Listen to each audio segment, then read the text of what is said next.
today's video ay sasagutin natin ang mga voice cleaner FAQs. Number 1, saan nga ba pwedeng bumili ng PET bottle?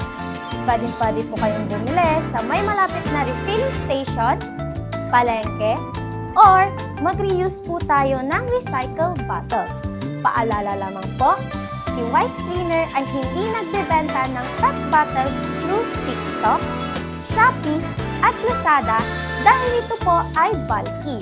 Mas mapapamahal lamang po kayo sa shipping fee.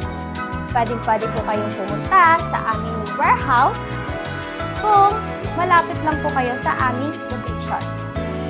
Number 2, saan nga ba pwedeng bumili ng stickers para sa aking bote?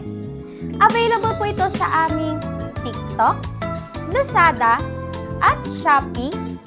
Pero ang aming stickers is only generic lamang po. Hindi po kami nagko-customize ng stickers. Pwede po kayong magpa-customize sa may malapit na mga printer shop sa inyong location. Number 3, magkano nga ba ibebenta ang aking dishwashing liquid?